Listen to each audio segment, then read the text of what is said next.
Good morning, everyone. I hope y'all had a wonderful weekend. And now it's time to get back to book club. Oh, and guess what, guys? Since we're finished with the book, now we're starting on a new activity reading for book club. So I'm going to read this along with you guys. And this one's called There's a Cow in the Window. This shall be interesting. So I'm going to read you guys. Hope you guys enjoy. On a warm June day, I turned into the driveway of my aunt and uncle big old farmhouse. The next day, the house would be full of family and friends celebrating the arrival of my first niece, who was expected in August. It was a baby shower. Since I had hosted many baby shower and bridal shower, I was happy to go to my aunt's house a day early to help with all the arrangements.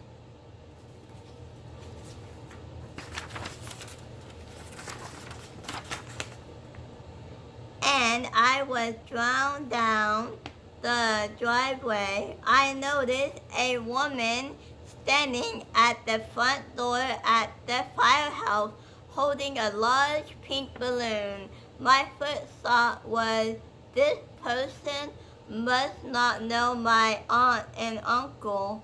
Nobody goes to their front door at the farmhouse anymore. They goes in and out of the side door. It's just the way it is.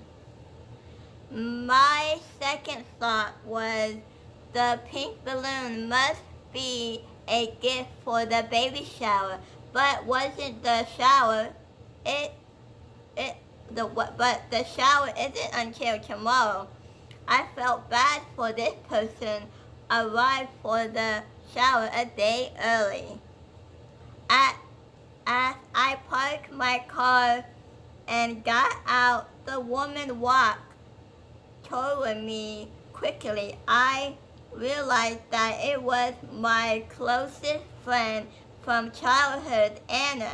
She was wearing a lovely yellow dress and carrying another gift in addition to the pink balloon, to the pink bathtub.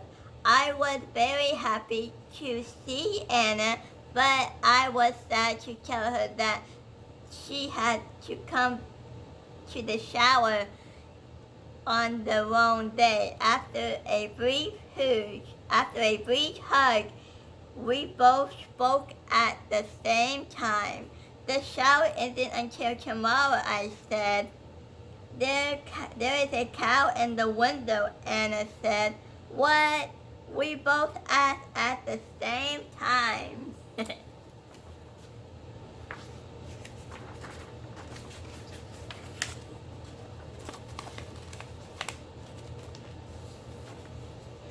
The shower isn't until tomorrow, I repeated. There's a cow in the window, Anna repeated. She went on to add, did you say the shower is tomorrow?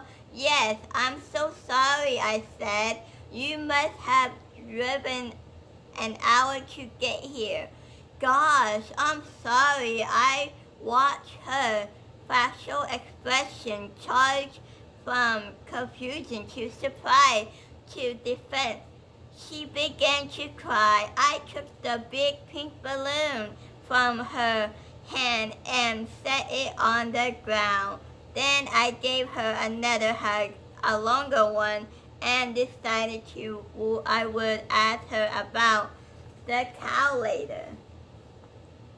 I knew why Anna was crying a couple months earlier. Her brother just found out that he had cancer.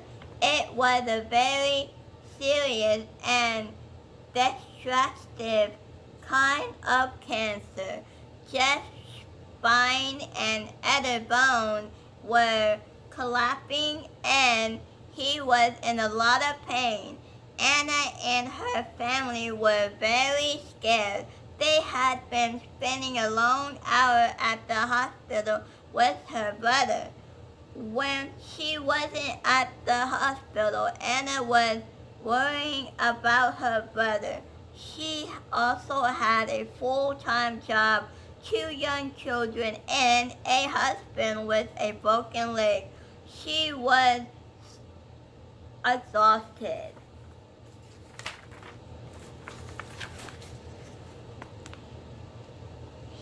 It had been looking forward to we have been looking forward to the baby shower when the where she could relax and focus on something positive. It's if only for a couple hours. When she realized her mistake, she felt overwhelmed with disappointment. She couldn't hold back the tears. I'm so sorry. How did I mess this up? Anna wiped tears from her face, but more tears kept coming. Can't come back tomorrow because I have to take the kids to a birthday party. Then I need to go see Jeff. Her shoulder dropped. My heart hurt for my friend. Well, I'm happy you've been here, I said. We can make our own party. Let's go inside. No, I shouldn't. We're getting ready for the shower. I feel stupid, she said. How did I mess this up? How did I mix up Saturday and Sunday? First of all, I said, you're not stupid. Second, it's no wonder you mixed up the day. You are under way too much stress. You are juggling a full-time job, 2 young kids, and a husband with a broken leg, and everything going on with Jeff. I'm expressed that you made it here. You made it here at all. You look lovely, by the way.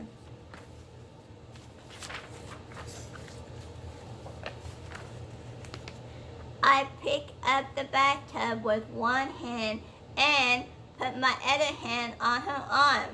Come on, let's go inside and sit down and have a glass of water. There's no need for you to turn around and go home right away, I said. We walked through the screen and porch into the kitchen. My Aunt Barb was at the table checking her to-do list. I told Barb that we had an early guest, and I briefly described the mix-up. Barb laughed.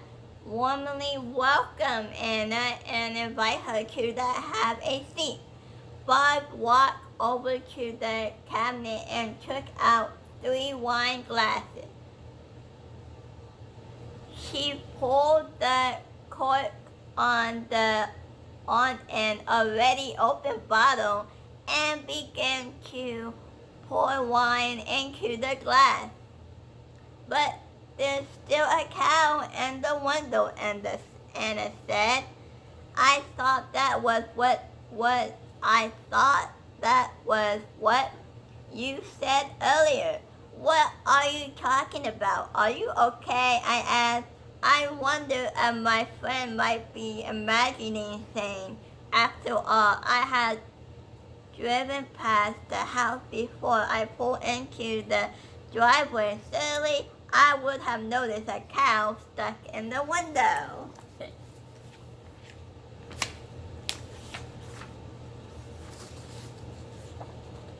No, it's in the window. Well, let me show you, Anna said.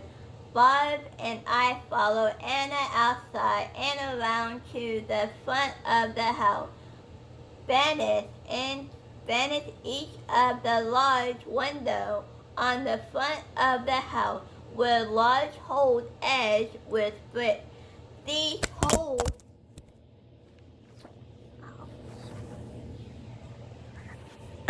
Oh man. Oh, sorry about that, guys.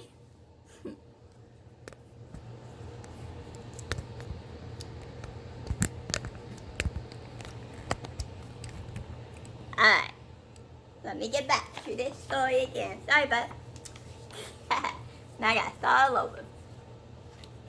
No, it's in the window. Well, let me show you, Anna said. Bob and I followed Anna outside and around to the front of the house. Finished each other of the large window. On the front of the house was a large hole edged with a brick. These holes and well were there to let light from the outside come into the high window and the basement. There in the window will just go to the left of the front door was a baby cow.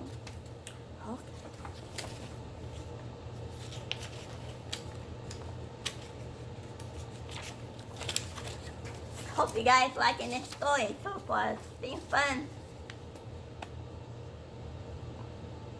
One calf was curled up inside the window. Well, only when we were a few feet away from the well did we spot the standard call. Oh dear, Bob said. Poor thing, I exclaimed. I told you, Anna said, while I was waiting for someone to answer the front door. I noticed the cow move out of the corner of my eye. What should we do? At that moment, my cousin Cassie walked around the corner to see what was happening. Bob asked Cassie to go to her father since none of us would be able to lift the linking cap. It looked like I was well over 50 pounds. Get your brother, too, please, Bob asked. It must have come from across the street, I said. Across the street from my aunt and uncle house was a dairy farm. My aunt nodded her head. There must be a gap in the fence somewhere, Bob said. We looked across the street and saw one cow standing very close to the fence facing us. It's something to be looking right at us.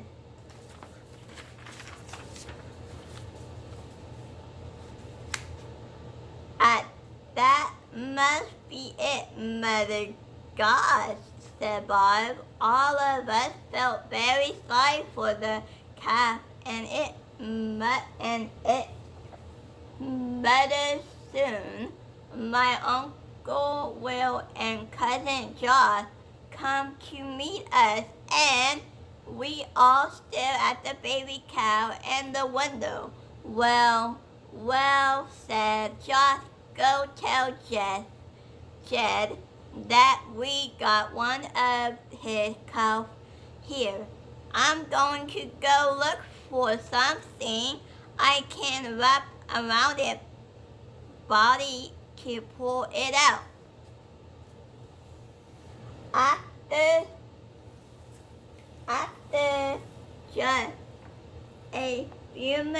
just a few moments, Will returned carrying two long carved straps. Where did you find them? Bob asked. In the shed. I don't even remember what they were for. Will replied. My aunt and uncle had horses on their farm. In addition to a barn, they had a large shed. Both building were full of tools and equipment they used on the farm. Alright, now I'm going to wrap these around the calf and see if I can pull it out, Will said. He quacked it down and reached into the window. Well, the cat seemed frozen. It must be scared with all of us staring down at her. I said, is there anything we could do to help?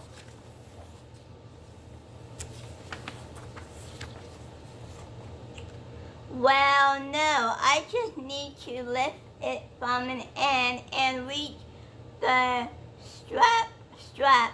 Will stop talking as the lifting got heavy. As we were watching, Will wrap the strap around the calf. Josh returned from the dairy farm. He was carrying 2 half-liter soda bottle with a large nipple on the end. It was full of milk. Jed said, we could use this milk to help the calf calm down and trust us. Plus, we don't know how long it's been in the window. It's probably starving, Josh said. So it is, Jed the farmer, Anna asked. Yes, he and his brother inherited the farm from their parents. They haven't taken very good care of the place. Unfortunately, Bob said. I looked across the street and noticed part of the main barn that was falling down. Poor cow, said Anna. Okay, Will said loudly. I wrapped the strap around its front and end, and now let's see if I can pull it out.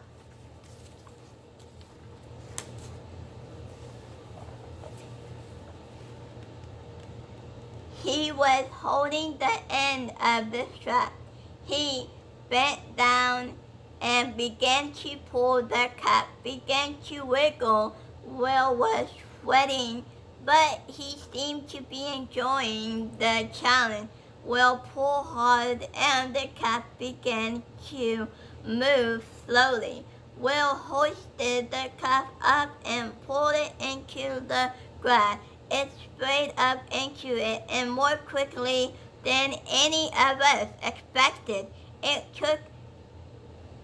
stood still and looked around for a moment and then sat back down. Hooray! Well done! Will shouted and praise come from the small crowd of us watching the action. Josh, why don't you see if it wants some milk? Suggested Cassie. Josh picked up that 2-liter bottle full of milk and he took a few slow steps toward the calf and put the bottle in front of the calf's nose. It sniffed the bottle, then it opened its mouth and began to drink the milk. It drank quickly and quickly. Okay guys, I'm going to stop there and I hope you all enjoyed the story so far. It looked very interesting and funny. And also, there is the baby cow, if you guys see. And I hope you all enjoy the rest of your week. Enjoy. Be safe out there.